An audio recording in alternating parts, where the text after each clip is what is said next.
Hello everyone, I'm Dennis Snow, and this is Speaking of Service Excellence. As a customer experience speaker and trainer, I spend lots of time stressing the importance of being likable for our customers. Courtesy, empathy, and being personable all go a long way in building loyal customer relationships.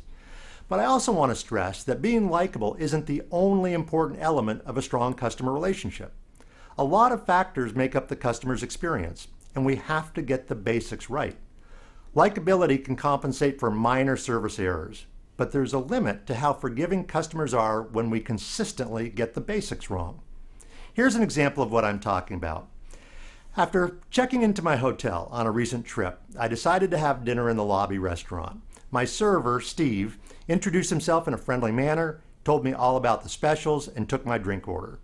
He asked where I was from, and we had a nice, brief chat. It looked like the beginning of a good dining experience. It wasn't.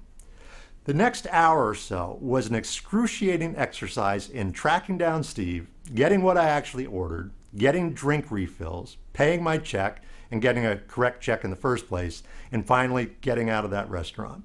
It was an incredible streak of incompetence. The restaurant wasn't busy, so none of the problems could be blamed on crowds. Steve simply didn't know what he was doing. But here's the thing.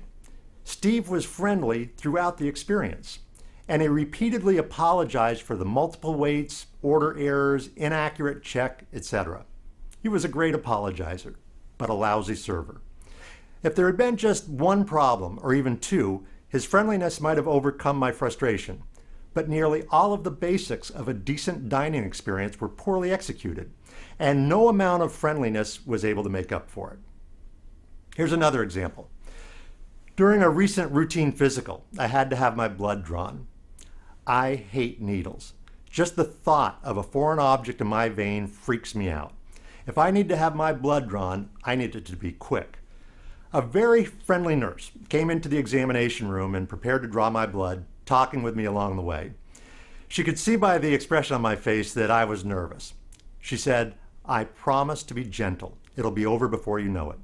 Her gentle voice put me at ease, and I thought, this won't be so bad. It was bad.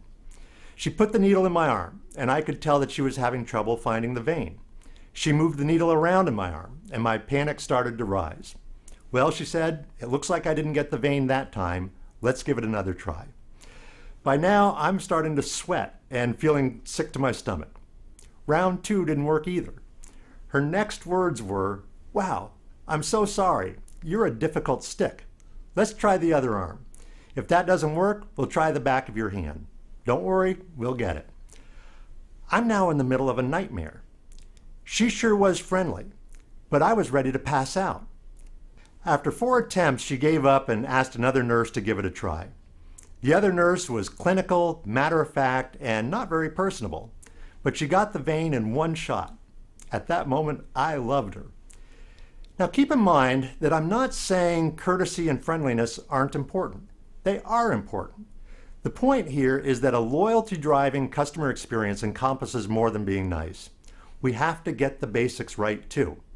In a restaurant, the food order needs to be right, the server needs to be attentive, the check needs to be correct, etc. Being nice might compensate for the occasional error, but it certainly doesn't compensate for getting all of the basics wrong. With my blood draw experience, it would have been great to have a nurse who was friendly and also an expert at drawing blood. But if I can only get one of those elements, I'll take the expert every time. So here's something to think about. What are the basic expectations your customers have? How effective are you at expertly executing the basics every time? I hope you found the ideas in this video to be beneficial. If you'd like information about how Snow & Associates can assist your organization, or if you'd simply like access to additional customer service resources, please visit our website, www.snowassociates.com. Thanks so much for watching.